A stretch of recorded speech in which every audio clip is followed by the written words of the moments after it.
Mengawali kabar Jember hari ini pemirsa, seorang pria di Kecamatan Umbul Sari Jember tega membantai anggota keluarga dan tetangganya menggunakan senjata tajam. Akibat serangan itu 2 orang tewas dan 2 lainnya mengalami luka-luka.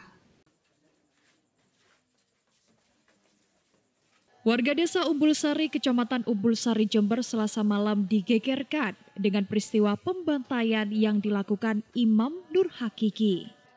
Pria berusia 28 tahun itu tega menghabisi Armanu, tetangga yang juga majikannya menggunakan senjata tajam. Belum jelas apa pemicunya, pelaku yang kalap tiba-tiba mendatangi korban di rumahnya, lalu membacoknya berkali-kali hingga tewas.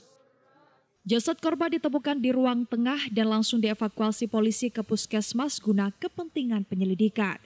Tak cukup di situ. Pelaku yang lalu pulang ke rumah usai menghabisi nyawa sang majikan juga tega menghabisi nyawa Syafi'i, ayah kandungnya sendiri.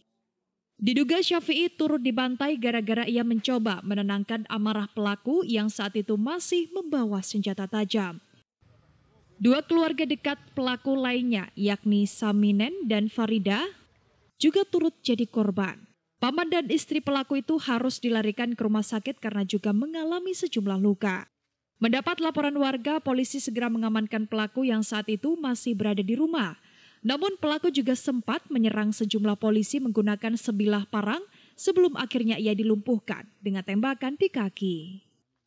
Untuk korban ada 4, yang pertama itu tetangganya, yang ketiga adalah keluarganya sendiri, yakni dari bapak kandungnya, kemudian pamannya dan juga istrinya. Dari ke-4 orang korban ini yang meninggal yang pertama yaitu tetangganya,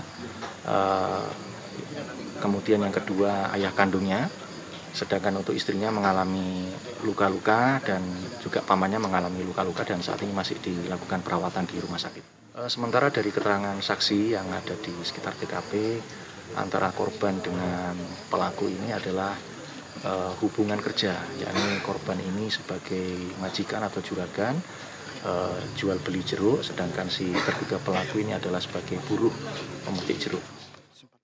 Dari lokasi polisi mengamankan sejumlah senjata tajam yang digunakan pelaku menghabisi nyawa 2 korban serta menyerang petugas. Polisi hingga kini juga masih memeriksa sejumlah saksi untuk mengungkap motif di balik peristiwa berdarah itu. Dari Umbul Sari, Baron El Safi mengabarkan untuk KJTV. Guys, kalian pengen tahu nggak di Melindo ini lagi ada promo matras loh. Cuman di harga 800-an aja. Pengen tahu barangnya seperti apa? Yuk ikutin saya. Promonya yaitu matras Eagle di ukuran 140 dan harganya cuman di 800.000 aja. Dan tentunya matras ini sudah bergaransi 15 tahun. Dan promo ini sudah ada di semua cabang Melindo. Nikmati kenyamanan tidur Anda bersama Melindo.